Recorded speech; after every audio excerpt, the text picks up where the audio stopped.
Hello everyone, it is I, Dream Kittu, and I have just returned from London from the Sonic Symphony. How exciting!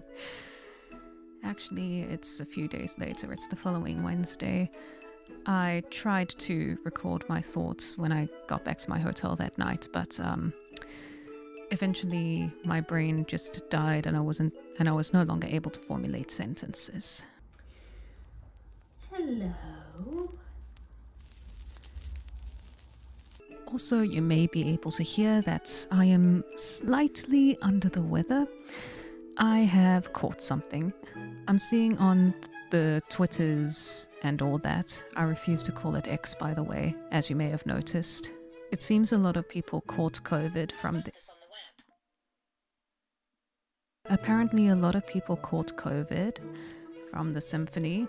I don't know if I have COVID. I don't think it is.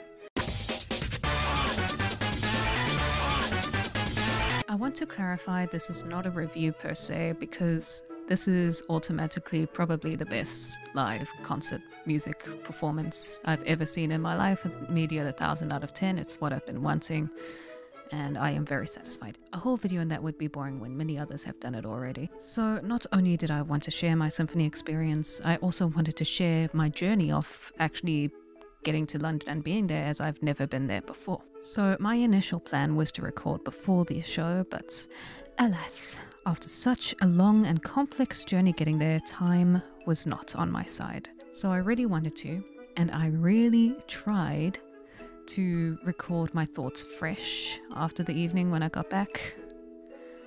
I have just returned from Sonic Symphony in London, and I meant to record this tomorrow in the morning, but I am buzzing and also really thirsty. I just want to get my thoughts out while they are still fresh.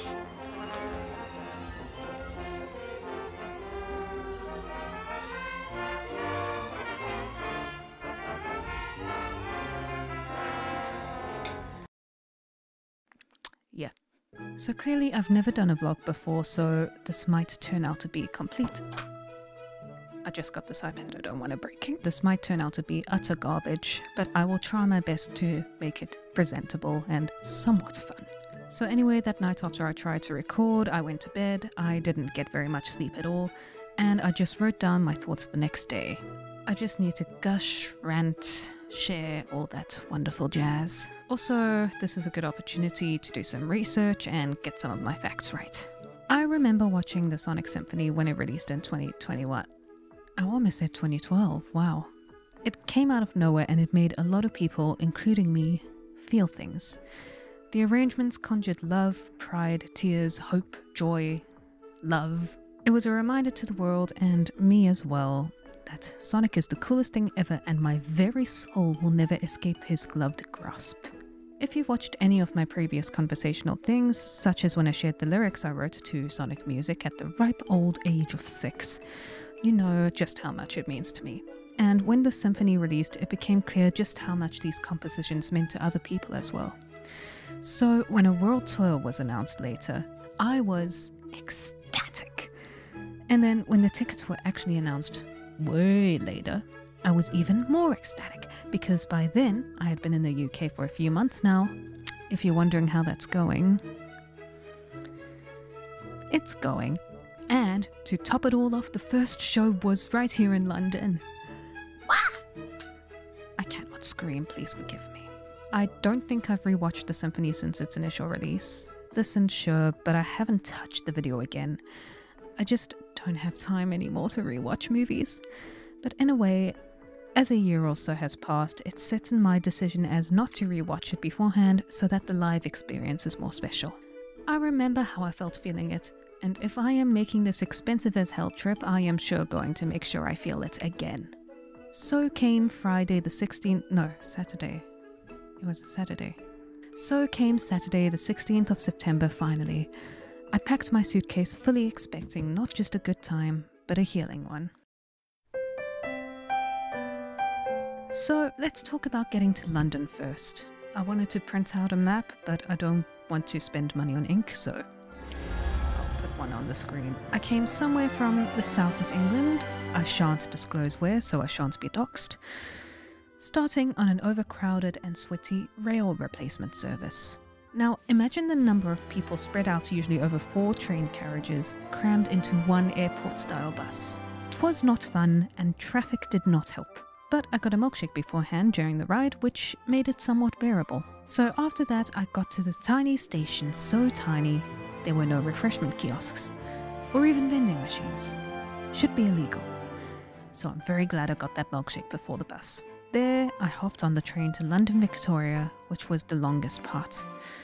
I could have been revising lyrics to the classics for the inevitable sing-along during the rock portion, but unfortunately I am an adult that has to earn money, so I worked on music commissions for a while and got some good progress in. We went through rolling hills, weird farms and fields full of black barrels, pretty houses, oi! Bloody road, didn't it? More rolling fields. Eventually there were some tunnels making my ears pop, so I paused my work and watched as the more elegant buildings came into view. And that's also when the train got much, much busier. That's how I knew I was in London. Eventually I arrived at the London Victoria station. Bloody huge. Never seen anything like it. More like an airport than a train station, really. And here we go. Wow, it is busy.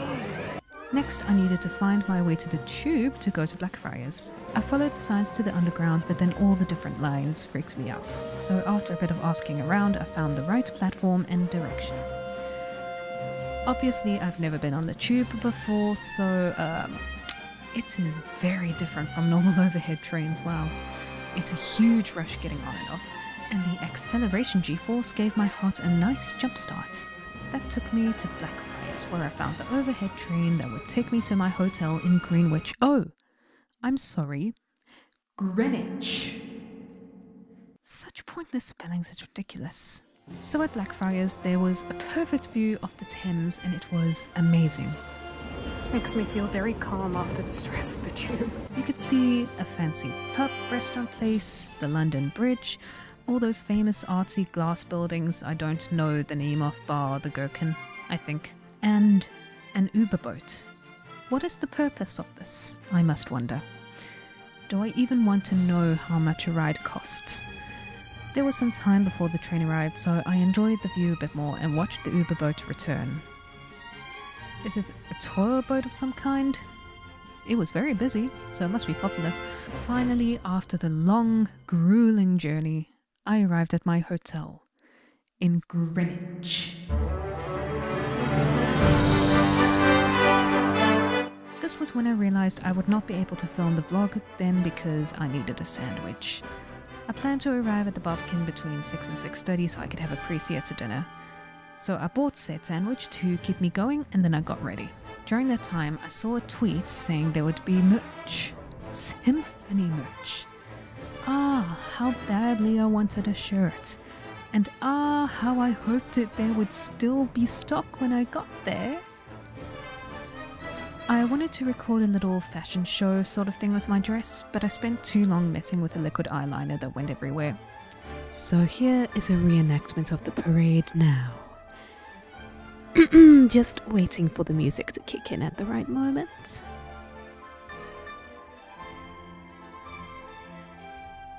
Behold, a flowing dress of my signature purple. I even had my nails done to match. I also had these darker heels, which would end up being the absolute death of me, and my feet may never be the same.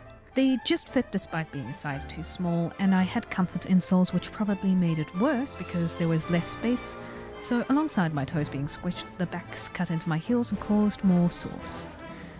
I will be coming back to these. And a beautiful sequined clutch bag with a strap that kept getting caught in my hair and hurt a lot. But the beauty would be worth it. Right?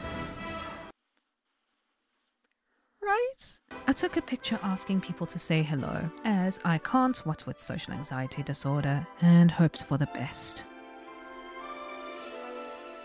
All made up, I headed for the trains again to find the Barbican. On the train, a thought occurred to me. What if I was the only one that took the dress code seriously? What if this were to be treated as a casual event and I spent my hard-earned money on my good attire for nothing, but simply to stand out as a pompous fool? Even the sky bore a buzzer, which was perhaps an omen. After that and another tube, I arrived at Moorgate. Moorgate.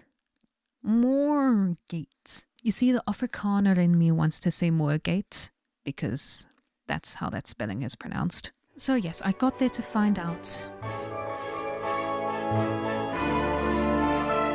I was absolutely right in my fears. At first I saw these two girls wear these really elegant cosplays of Amy and, I think, Shadow, and it was really good. That's what I expected more of. But then it hit me. 99% of people just wore t-shirts and jeans, and I felt very confused. I saved to buy this dress specially for this night, so the increasingly clear fact that it was completely unnecessary started to make me a bit nervous. But I wondered, maybe these are people still hanging around from the earlier show, especially as some of them were wearing said Symphony merch. Now, speaking of Symphony merch, apparently it was completely sold out by the first show in the afternoon. And there was no stock for the evening, like, at all. A lot of people were rightfully upset, especially because this was the show tickets were available for first. The matinee show only came later after more demand. I saw later that the producer apologized and online offerings are being considered, so that online store will be coming soon, and I hope I don't miss it. And apparently the show ticket holders do get a discount, so I'm looking forward to that. Whether it's a shirt, a hoodie, or tote bag at this point, I just need some sort of memento. Once I arrived at the Barbican, still hoping I was not truly to be the only one who followed Symphony dress code, it was time for the pre-theatre dinner. I did some research into the restaurants here in this fine establishment. There's the Brasserie. Brasserie? I don't really know how to say that. The fanciest of them all, which upon seeing the prices of even one course was an immediate no. Food was too posh for me anyway. The Bonfire, a rustic burger place, which had some good-looking choices and somewhat non-shocking prices. And the Kitchen, a family-friendly joint for which the menu was not available. So I plan to examine it when I get there and decide between the latter two. I went upstairs and, as it turned out, the Bonfire was reservation only, so I painfully waddled my way to the Kitchen. I had a mushroom tart with wedges and cauliflower. It was very nice. Very well flavored and spiced. I decided to take off my shoes, which helped a lot after the walking and standing around. I then left the restaurant and searched for another sitting place. Also for a phone charging point. See, I need a new phone battery. It can't hold much charge for very long anymore, and I was an idiot and forgot to charge it when I left. I could only fit the USB cable in my bag and thought, oh so naively, it would be fine. I was going to a modern London theatre with multiple casual waiting points, but alas, they only had main points. And as such, my phone was left to die, but not before I could snap some more things. So as I was walking around, it seemed people were still in super casual attire, but... Oh my god! He's here! He's real! I raced at the opportunity to take a photo, and it is now one of my most treasured captures in my album, and I will be making at least 10 backup copies.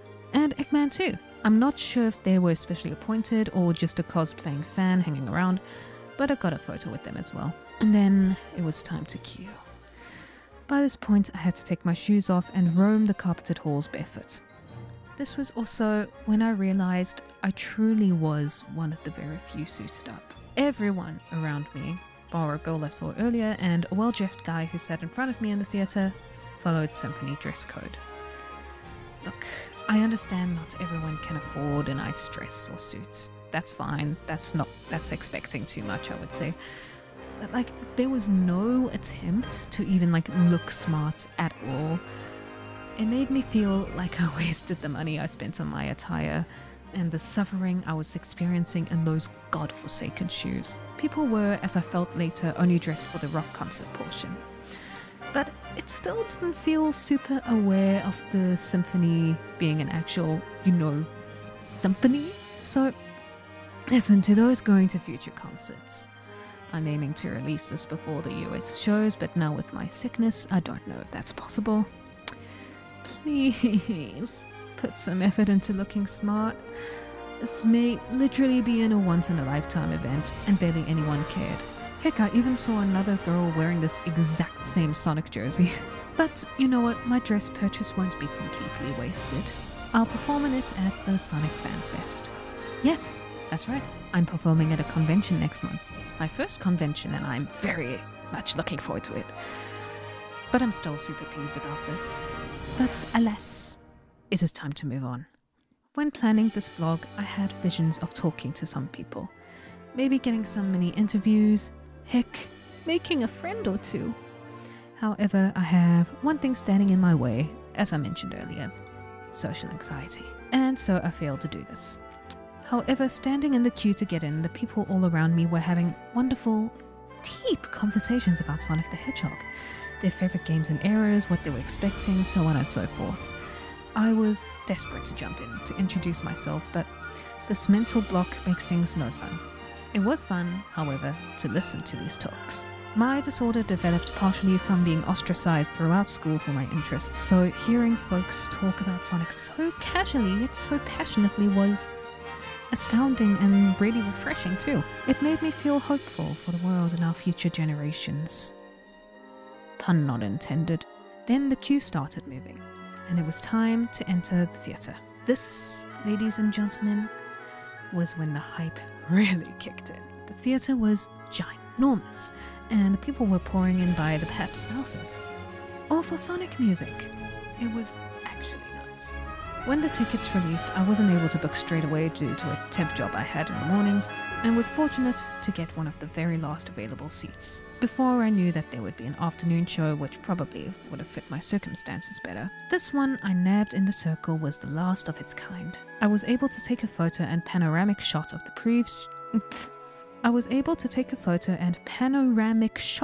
pre-show view before I turned off my phone to save it from an untimely passing in the case of an emergency.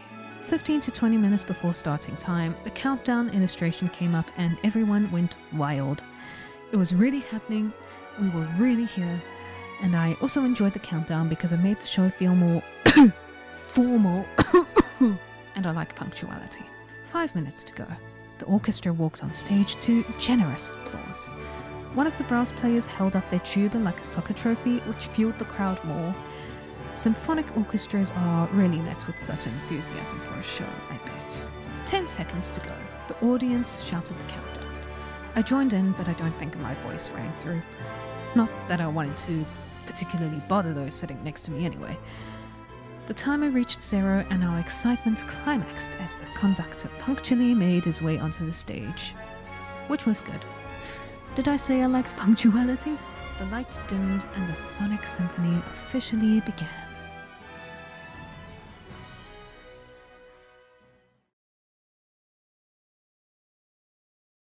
So I'm going to go through the set list and give my thoughts. It varies quite a bit from the original thing, and I was going to say if you're seeing it soon in America or wherever the heck is next, feel free to skip this part if you don't want spoilers. However, the producer shared the set list on Twitter and said it's absolutely subject to change, so I decided, whatever. I might lose some YouTube money if you skip anyway. Truly, it's up to you. There was no verbal introduction and the orchestra kicked straight into the Sonic 1 medley. Where do I start? Everything was just so beautifully surreal. Seeing the title screens on the huge projection, hearing the orchestra live, which by the way sounded absolutely unreal. The theatre acoustics were just incredible, and huge props to the live mixer as well. Even from the endish of the circle, everything just sounded so crisp and delicate and everyone listened in perfect silence. I started feeling the feels for real when they transitioned into Starlight Zone. It's the prettiest classic song, and you don't need to fight me on that. You know it's the truth. And akin to the original online performance, some gameplay footage was showcased intertwined with the Origins animations. Sometimes I wanted to watch the gameplay and remember how I played it and where I was when I played it. Or my eyes would drift to the violinists or the composer conducting with sweet, sweet passion. But also sometimes the video would say, no, don't look at the orchestra. Look at me. With really, really clever and entertaining edits that just synced with the live performance. Keyword live, which is really impressive, with incredible precision and timing. The labyrinth zone gags were just chef's kiss. That came to a close and everyone was thrilled.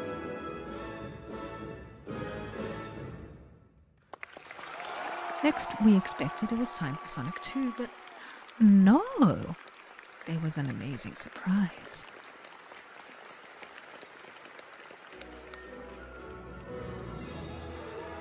A CD medley! And they did the JP soundtrack. They kicked in with You Can Do Anything and it was utter perfection. Followed by Palm Tree Panic, Collision Chaos. The people loved seeing Amy, by the way. Best Cheers for Best Girl. And Stardust Speedway.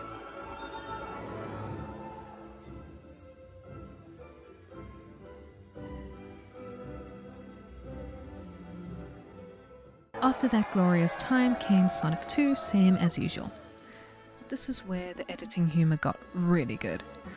On the stabs during Chemical Plants chorus, they did dramatic zoom-ins to the drowning counter and got not just a giggle but a chortle out of the audience.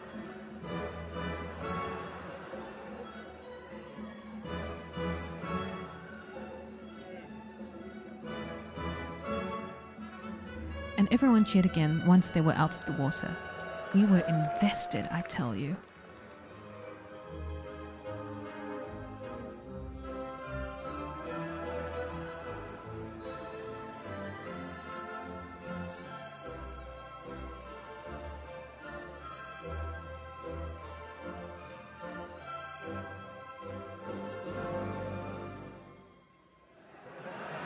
So far, the balance of a wonderful orchestra and video editing humor was already making this a concert to remember.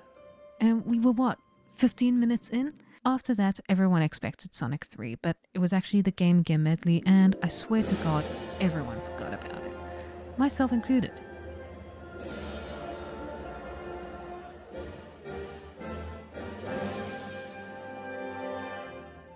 You could tell in the reception that it was by far the least popular, and as nice as Bridgestone and the Underground was, I was eventually a little displeased with this inclusion because... They took out the Sega Saturn medley with Sonic R. That's right, the sunshine was not felt.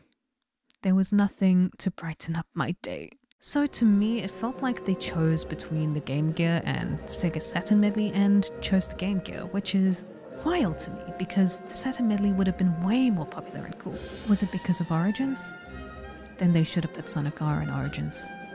Cowards. I never got the DLC expansion, so I don't know. I actually didn't recognize some of the Game Gear medleys because I never got very far in Triple Trouble, etc. Unless today's kids are just better gamers than me, I don't know. Anyway, after that was Sonic 3, my favorite classic Sonic game. But it wasn't Sonic 3. It was just Sky Sanctuary.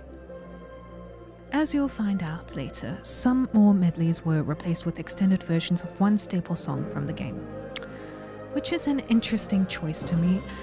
Only reason I can think of is that they didn't want to have the whole show as a medley, stuffing as many short songs they can and as possible, and wanted to make it feel more fleshed out, which I respect and understand. Although I was really looking forward to Angel Island. But oh well. Basically they did a, shall I say, internal medley of the various versions of the single song over the years. The original, Generations, Frontiers, I think. They showed the footage from it. And that's that, really. The last one from the classic section was Mania. Still popular with the crowd. Again, really clever video editing with this one. They had characters change mid-gameplay like a quick costume change magic act, and it was so seamless that I don't know how they did it, especially with the counters and stuff in the corner. When the conductor announced this to be the end of the classics, I felt in my heart something was missing. When you after sunset. Alright, so after that was the Adventure Themes medley. Stunning, perfect, gorgeous Queen Slade. I remember reading somewhere the opposite of a trigger is a glimmer, where you feel fully grounded in your reality and purpose, and everything just feels right and where it should be. That was seeing Sonic Adventure on a projector over the National British Orchestra in one of the biggest theatres in the country.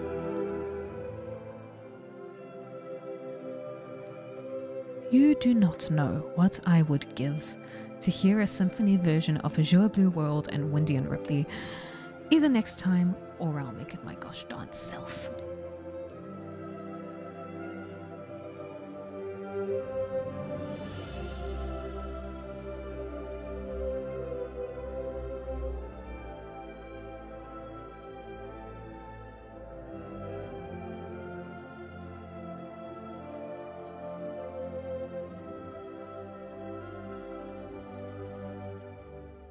Still no Heroes Love, but Chow medley. There was literally a woman somewhere behind me that shouted, "Bring it back!" as it started, and Sega needs to know that she speaks for all of us. Bring it back. Cowards. So they took the basic Chow music from the intermission, but then also did a full arrangement of all the different Chow worlds, including the races in the schoolhouse, and showed us jiving Chows on the screen and the journey of a baby called Oopsie, as they were taken to school by Eggman, raised to greatness to win the races and the karate championship. I was fully immersed and satisfied.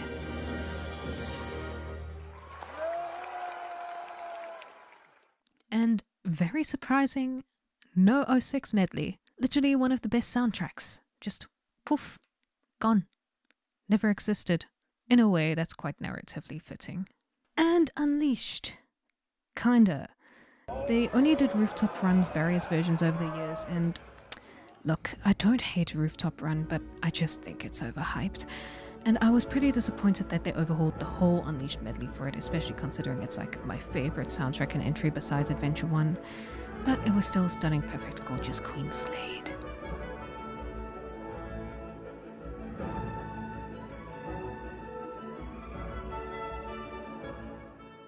For the Colors medley, if they omitted this one I would have screamed. It was just Aquarium Park and Planet Wisp. This I minded the least out of the simplified ones, as they blended together so seamlessly.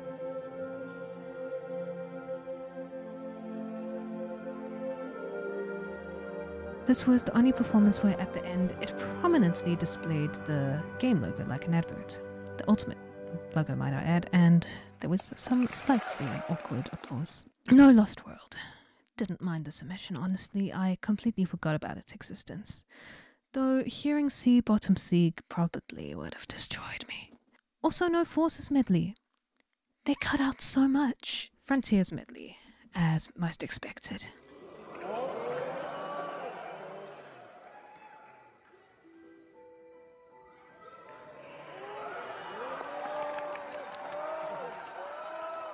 Someone somewhere in the same vicinity as me emitted somewhere between a snort, a hiccup, and a gasp.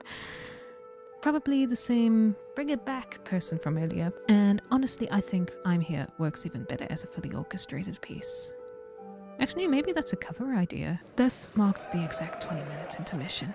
Some people went out, but since my phone was dead and I was failing to meet people and anything and everything, I decided to stay and let my mind wander, ponder, reflect, and oh wow, the show was already starting again.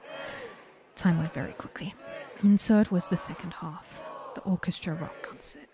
This is what the people dressed for, I should have known. The countdown finished, and again the audience joined in from 10 down.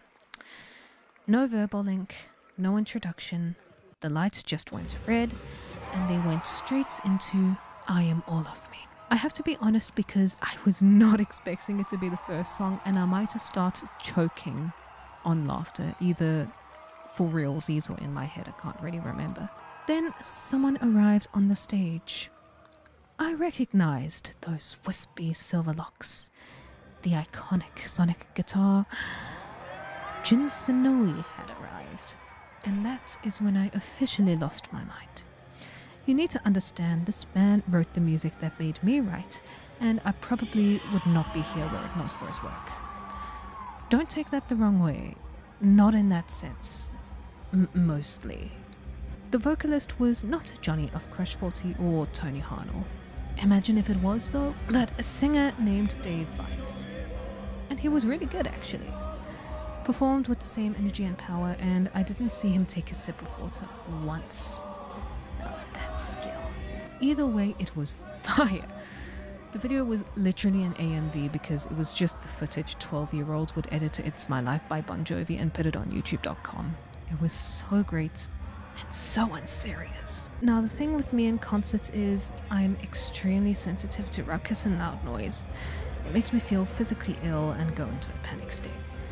However, during the entirety of this concert, I was really fired up. Singing along, feeling the excitement and awesomeness and everything. It's something I don't know if I've experienced before. Remember the glimmer thing I mentioned earlier?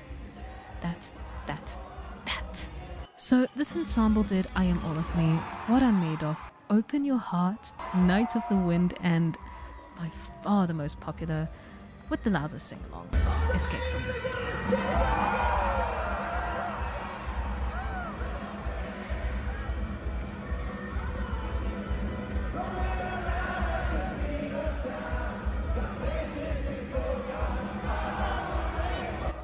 I mean, we all lost it when each song came on, but with this one they went feral. And Jinsonoe spoke a little bit in pretty good English too. Guest musician for this Sonic Symphony. So those 5 songs marked the end of Sonoe's set, and it was Tomoya Otani's turn. He came onto the stage in his signature hat and guitar, to not as much fanfare as Sonoe. It was interesting and a little weird. I mean, of course there was a lot of support, but it wasn't really like the same passion as before.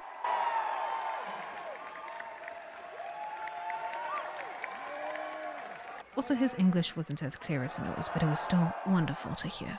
I was really looking forward to coming to London. They did Reach for the Stars.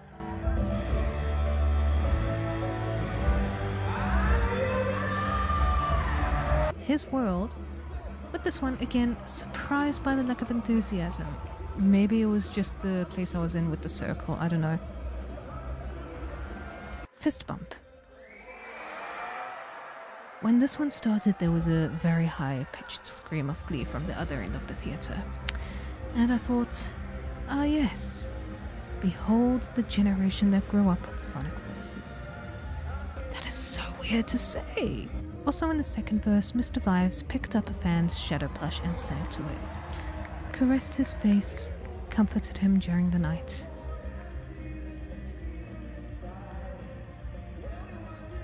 It really brought the whole performance to the next level. And then Endless Possibility. During one of these songs, I think it was Fist Bump, he went to these twin girls celebrating like crazy. And they, in hindsight, they were probably the same kids that screamed earlier when it started. At some point, I saw the drummer and maybe it was the angle and maybe it was just my eyesight playing up, but he looked exactly like T-Lopes when he was walking across the stage, and I was like, oh my god, is that T-Lopes? But much louder than that. Thankfully, no one heard me. I think it wasn't T-Lopes, unfortunately. And then at last, they walked off the stage and the show ended. Kidding! It was time for an encore. I really wanted Undefeatable, but they did break through it all. Still legendary, I'm just being a picky bitch. Sonoe returned to perform the Superstars opening theme. I think in later shows this might be swapped with the Superstars medley in the first classic half, and then the show ended with Live and Learn. Had to.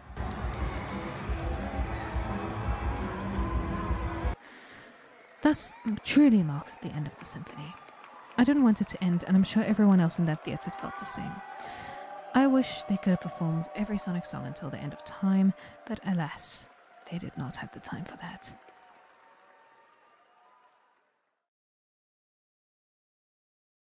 What I really wanted, what I dreamed of, was meeting these composers and just shaking their hand.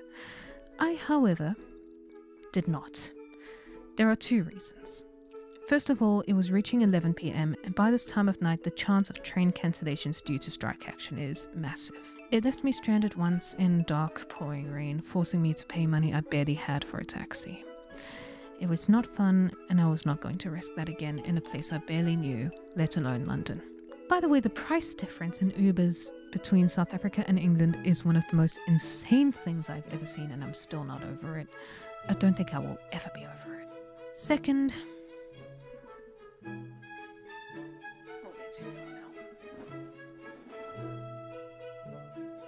The shoes. It always leads back to the shoes, doesn't it? I was in too much pain and I didn't want to use one hand to shake while holding these pure purple pieces of in the other. But those meet and greet crowds, I just couldn't do it. Be gone. I almost broke something. Do I regret it? Absolutely. I underestimated London's post-pandemic nightlife, but at the same time, I made a personal promise to myself to always put my health and safety as a woman first, which I choose not to regret. And there is one thing I can take solace in. I met a fan. At last, someone recognized my dress from Twitter and approached me. And it was great. Best of all, he had a Dreamcast copy of Sonic Adventure he was going to get signed, and he wanted my signature too. Now, the thing is, I don't really have a Dream Kittu signature yet, so it came out like this. I really need to prepare one for the fan fest. But then, he sent on my Discord server the next day the copy with Sonoe and Vive's signatures. Do you know how crazy it is to have your half-assed signature on the same canvas as your heroes? That made me very happy and proud. And I hope that another event can come where I can meet Sonoe and Otani, and maybe if I win the lottery I'll fly to an overseas show and freely take 24/7 taxis. Or if they come again next year to perform in London and I'm in a better financial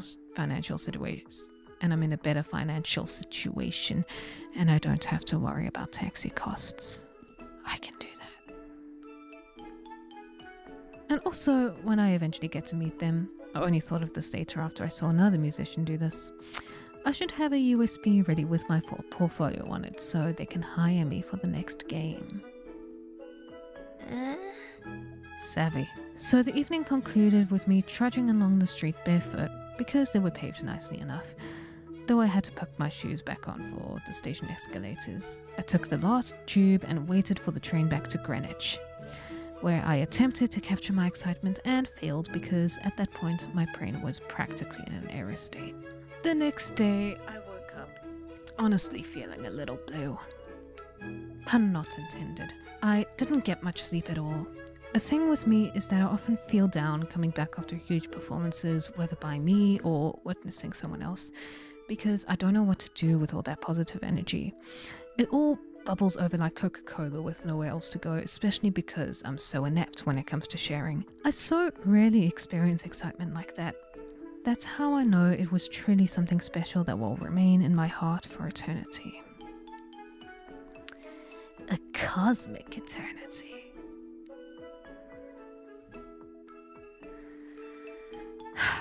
I'm really trying my best here. I reluctantly packed my suitcase again and began the very, very convoluted journey back home because of engineering work. A more comfortable replacement bus on a red London bus. Fun! A train that sounded exactly like a Nissan from Gran Turismo 1. Seriously, listen to it.